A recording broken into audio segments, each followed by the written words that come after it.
The face and voice of Africa. The story of resurgent and burgeoning Africa is here, only on the Pulse of Africa channel.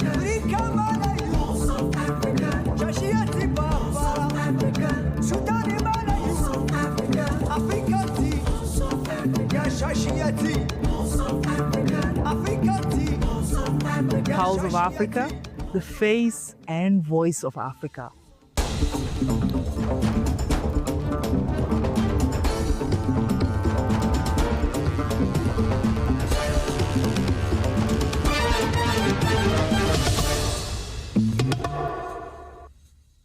Hello, I'm Fraul Namak with the news. Let's begin with Zimbabwe. Zimbabwe has achieved a major diplomatic milestone after being elected to the UNESCO Executive Board during the 43rd General Conference in Samarkand, Uzbekistan. The four-year mandate positions the country at the heart of global decision-making on education, science, culture and heritage preservation. Zimbabwe's ambassador to UNESCO, Sekai Nzenza, said the new role will amplify efforts to safeguard the United Nations' 5 UNESCO World Heritage Sites, including the iconic Victoria Falls and the Great Zimbabwe Monuments. She emphasized that the position strengthens Zimbabwe's ability to influence international heritage policy while advancing cultural diplomacy across Africa. I am most grateful to the many countries that supported us, Nzenza noted, pledging to use the sea to protect Zimbabwe's cultural legacy and promote cooperation worldwide. Zimbabwe finished second globally in the vote behind Malaysia and tied with Luxembourg as the highest-ranked African nation. The victory reflects growing recognition of Zimbabwe's contribution to culture and education, aligning with the government's foreign policy of engagement and re-engagement. At the conference, Zimbabwe renewed demand for the reparation of looted cultural artifacts and ancestral remains taken during colonial rules. Nicholas Moyo, Permanent Secretary of the Ministry of Sport, Recreation, Arts and Culture, stressed the importance of retrieving treasures such as the Zimbabwe bird, a sacred national symbol. These objects are part of our spirit and heritage. Their return will allow the soul of our ancestors to rest in peace, Moyo said.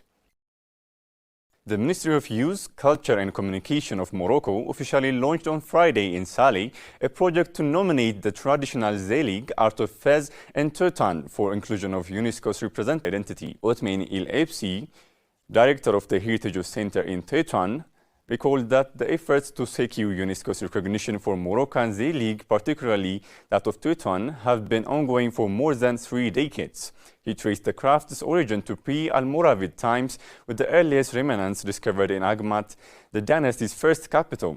El Absi highlighted the distinctive characteristics of Teuton Zelig, influenced by Moroccan, Arabs, and Andalusian traditions, with variation in shape, color, and pattern composition.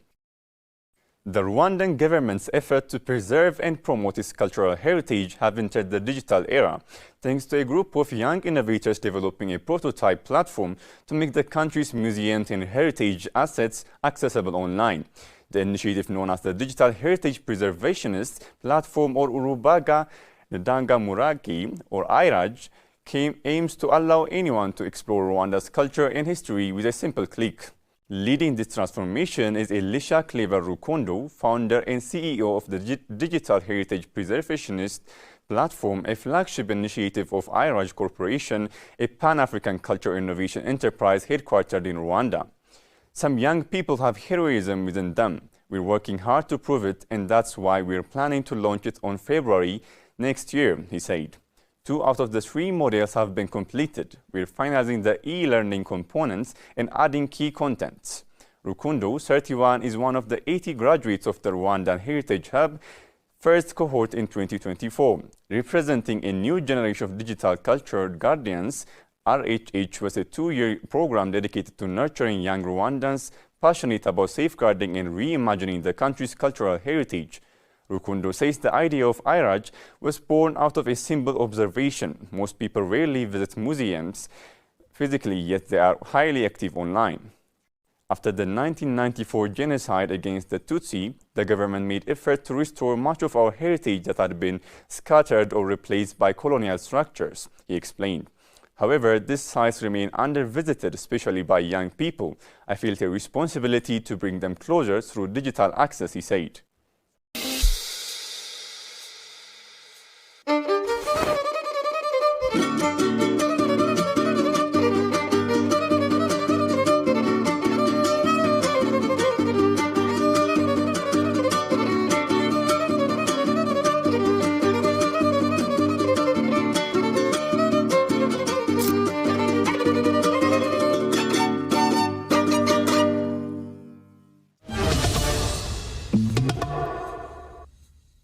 The tentative date for this year's edition of the Turkana Tourism and Cultural Festival, popularly known as the Tubungo Lori, has been set for December 1 to 4, 2025. The announcement was made by the festival's planning committee, chaired by the County Executive for Trade, Tourism, Youth and Gender Affairs, Wangiros James, who revealed that this year's theme will be Cradle of Humanity, Home of Culture, a journey through Turkana. Known for its rich art-care cultural display, local and international exhibitions, trade showcases and slide meetings on cross-border peace and diplomacy, this will be the 9th edition since the festival's inception in 2015. With the announcement, all departments of the county government and partners are expected to accelerate activities and support to contribute to the success of the event. The festival, which has been part of Kenya's national tourism and cultural events calendar, is expected to draw members of the art care community from Kenya, Uganda, South Sudan and Ethiopia, alongside visitors from across the region and beyond. Director of Culture Boniface Korobe confirmed that this year's theme will maintain its traditional style of music and dance, cultural events, sports, speeches from leaders and invited guests, and Miss Tourism Beauty pageant. In the 2026 budget statement, Finance Minister Dr. Kathiel Atto-Forson announced a major boost for Ghana's cultural and creative sectors. According to Dr. Forson, the government will rehabilitate the National Theatre in Accra while also commencing site acquisitions and design for a second National Theatre in Kumasi.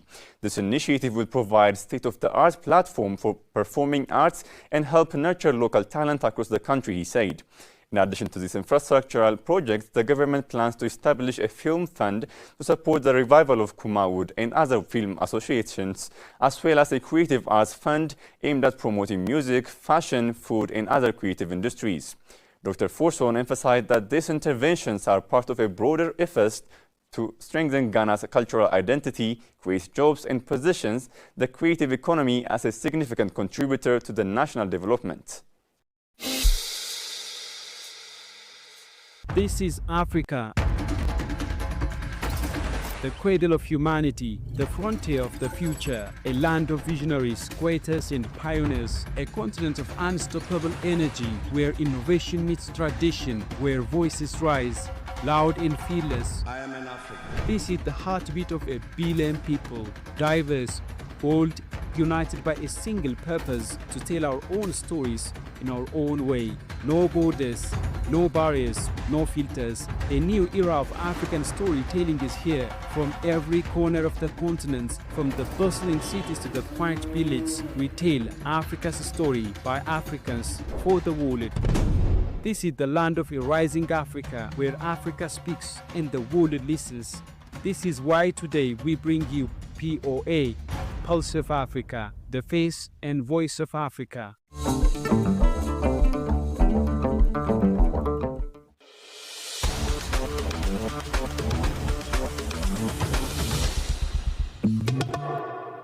Now, let us bring you sports news of the day.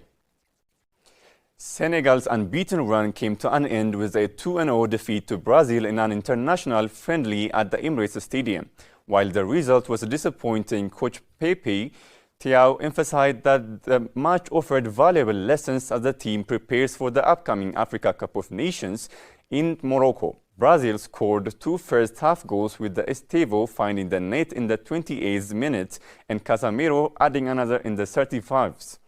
Despite falling behind, Senegal fought hard and created several scoring opportunities of their own. Sadio Mane and Ismail Sarr led the attack, testing Brazil's defense with pace and skill.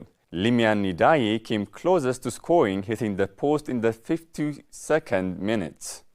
Mane also forced a save from goalkeeper Ederson, showing Senegal's ability to threaten even against world-class oppositions. Despite Brazil's early dominance, Senegal grew stronger in the second half, pressing higher and creating opportunities that highlighted their resilience.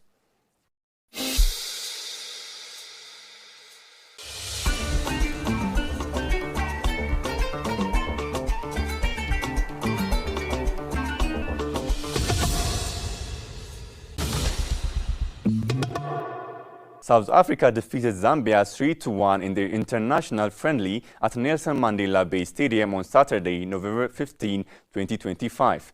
The match served as a vital preparation for both teams ahead of the African Cup of Nations in Morocco.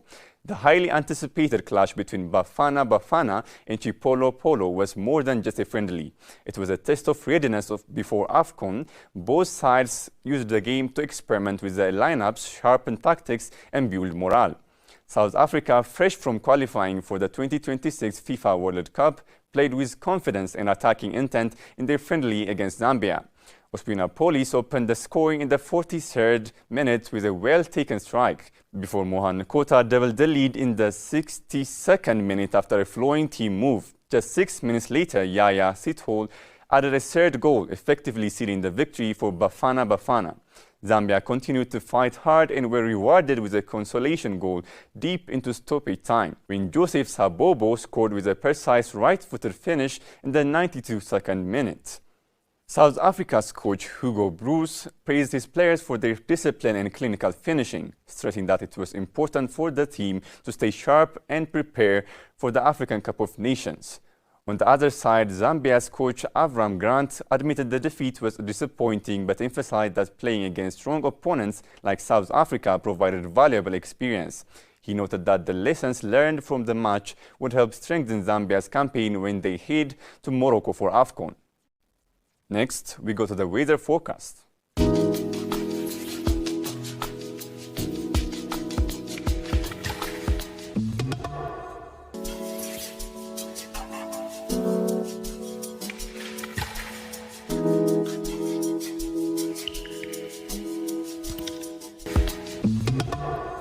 That's it for the hour. Stay tuned and goodbye.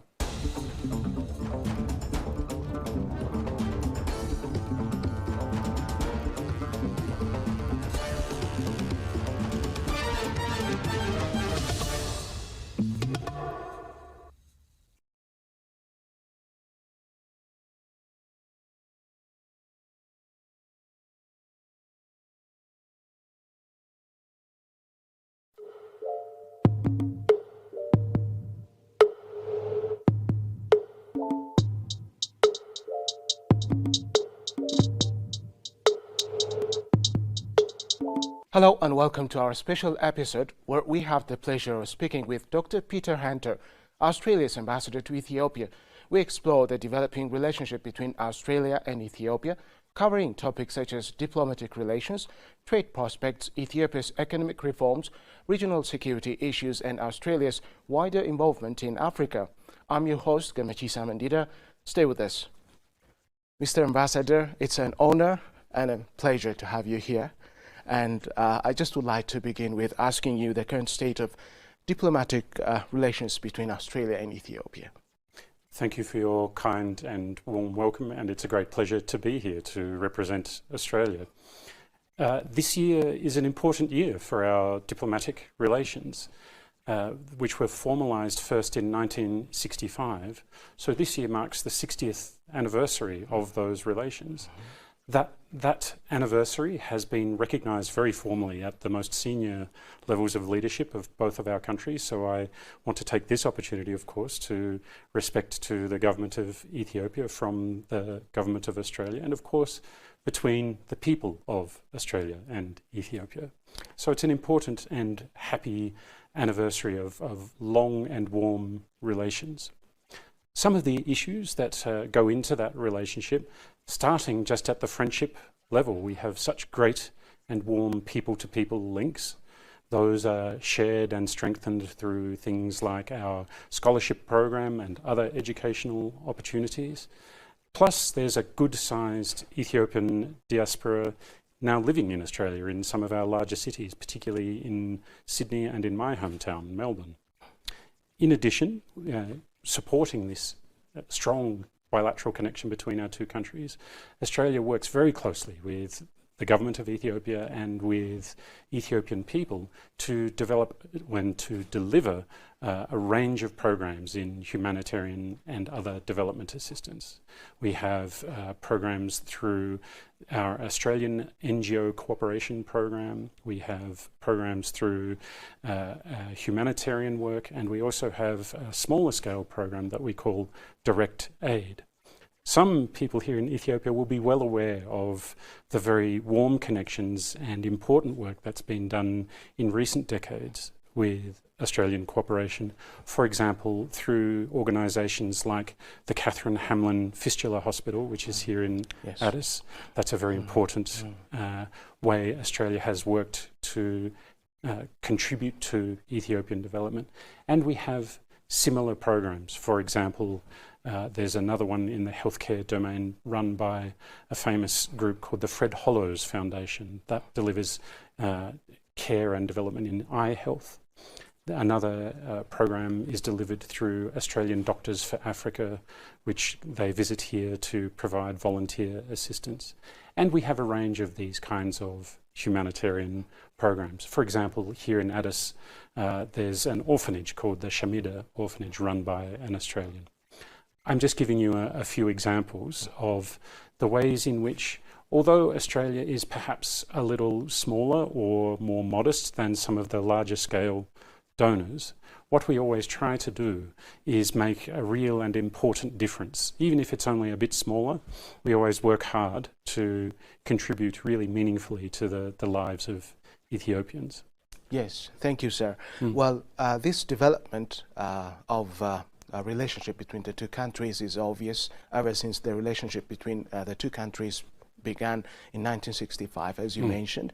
But the Ethiopian government, and I would say, many African countries, believe that, these kinds of relationships need to grow to become, potent enough to attract, for instance, foreign direct investment. And in this regard, I do believe, the Ethiopian government, especially for the last 6, 7, 8 years, has been doing a lot of work with regard to enhancing, this foreign direct investment from nations such as yours. And how do you see the Ethiopian government's efforts in ensuring that, these economic ties grow to be strong enough to allow, more investment into Ethiopia? And maybe with implications for the African continent. So we too have been paying close attention to that development and reform program that you rightly identify right now. These economic reforms that have been improving transparency and market access are a very important step in encouraging investor confidence. And that's a continuing process that in Australia we see as being extremely important to attracting foreign direct investment in the way you've just described. Some of the areas which people would see as being opportunities for growth, I would say the one that Australia is most known for, not just in Ethiopia, but certainly more so across Africa, is the mining sector.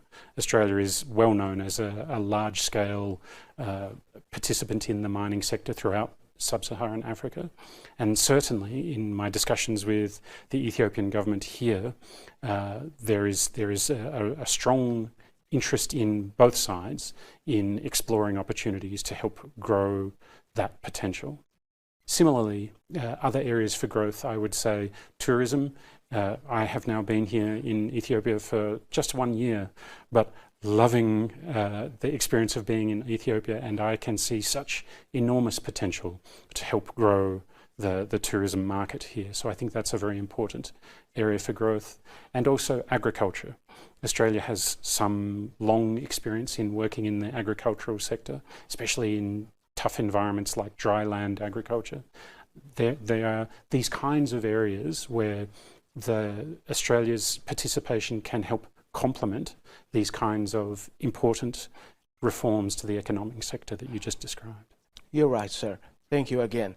Let me take you to Addis Ababa, the progress Addis Ababa has been making for some time now, which I believe is evident for people like you who come from other countries. And we know Addis Ababa is a seat for ambassadors like yourself, and of course it is a seat for global, continental, regional institutions such as the African Union. And how do you see the progress of Addis Ababa? It's as you rightly say, progress is spectacular. The speed and scale of the economic changes and the development of the city are truly impressive. As I mentioned, I've only been here 1 year, but even in that time, from week to week, we can see the speed at which the capital is developing. I think that's a really important connection to the other part of your question around how does the international community engage here in Addis Ababa. You're very right to emphasize the importance of the African Union here. That institution is pivotal to the international community's engagement with Africa through Addis Ababa. And it's so important that with Australia's representation here, having that connection to the African Union headquarters is absolutely fundamental to our engagement, not just with Ethiopia, but with all the member states of the African Union. Another layer to that, of course, is Addis Ababa is quite famous for being a hub of diplomatic engagement. There is a very large diplomatic community here. That means Australia enjoys, although, as I mentioned before, perhaps we are a little smaller than some other embassies, it is such an ideal location for us to make these very important connections with not just the African Union, but other organisations and other parts of the diplomatic community. Okay, good. Well, my next question is, of course, regarding Africa's representation in the Security Council, because, you know, Africa wants to have development, and if that development has to be genuine, of course, Africa's voice should be listened to in the international arena, in the international stage. So what is, you know, the stand of your nation in this regard? You are very right to foreshadow that Africa and Ethiopia has a friend in Australia in supporting the idea you've just sketched out. We are strongly in favour of not just supporting and strengthening the international multilateral system, which is facing many challenges. So we are very strong supporters of multilateralism, but also we are a strong supporter of reform to the multilateral system to reflect this need for change. And Australia will be now and in the future a very strong supporter of the idea of growing African representation and African voices in the multilateral system. We are absolutely behind that idea, including here in Addis Ababa through the African Union and the UN. Great. Well, we know Ethiopia plays a peculiar role in ensuring peace and security in the Horn of Africa. Unfortunately, the Horn of Africa is one of the global regions where we have too much conflict and complicated political scenarios. And how do you see, or how does your country see Ethiopia's role in ensuring peace and security in the Horn of Africa? I agree again with you that your description of the Horn of Africa region facing a number of security and development challenges is true. There are so many challenges in this region that are long-term and quite difficult to address. In regard to those challenges, Australia strongly supports Ethiopia's pivotal role. The government and the people of Ethiopia have been working very hard to make a meaningful difference to some of these challenges. It can include the regional security challenges that you've just spoken about, but there are other interconnected. Many of these challenges are connected to one another. Yes. So security is connected to climate challenges and climate change and food security. That's all connected to issues around addressing counterterrorism and the like. So we see the hard work and support the hard work that both the people and the government of Ethiopia are doing in these important issues. Ethiopia is one of the countries that is landlocked, and of course landlocked countries globally are facing, you know, economic challenges. because of being landlocked in general. And Ethiopia has a population of around 130 million and maybe plus. And this country cannot afford, to remain landlocked. The country is doing its best, to ensure it has, access to the sea. And how does your country see the Ethiopia's efforts in this regard? Well, I'm a student of history, and I well understand your point just now about the importance of access to the sea and how it can deeply affect economic development and security. So it's well understood, both from us in the embassy but also from the Australian government, the importance that Ethiopia rightly attaches to this issue.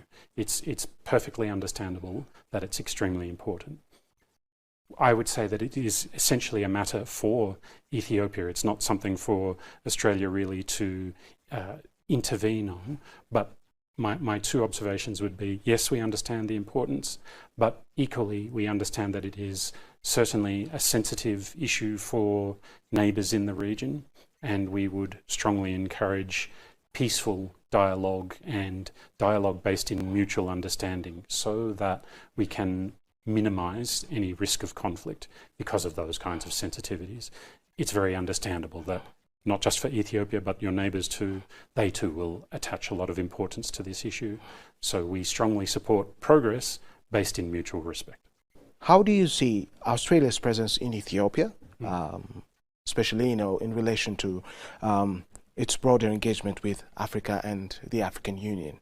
How does being here in Ethiopia help you deal with the rest of Africa? I mean, economically, politically, socially, etc. How do you explain that? I think it's such a wonderful opportunity for Australia to be represented here in Ethiopia. As we discussed before, this particular location is of such great importance, not just to the Horn of Africa, but really to the whole of the outside world's engagement with Africa. Of course, there's the vital role that we've just been discussing that Ethiopia plays in regional affairs, and the growth and development of Ethiopia's economy and its place in the world stage makes this such a profoundly important location. But to your question about how our relationships here connect to the rest of Africa, well, as I mentioned before, the African Union and all of its member states are represented here through the AU. We work very hard to build our relationships and to connect with all the member states. I think that level of connection and the ability to dialogue with members of the African Union and at the same time to connect through Ethiopia in this important location, that explains why Australia attaches so much importance to being here. Oh, Dr. Peter Hunter, Australia's ambassador to Ethiopia, thank you very much for the excellent interview you gave us, and especially, giving us your time to come over and talk to us in the way you have. Thank you very much. Thank you for the very nice opportunity to join you today. Thank you. Viewers, thank you very much for watching our program, which ends right here. Next time we'll come up with similar ones. Until then, goodbye.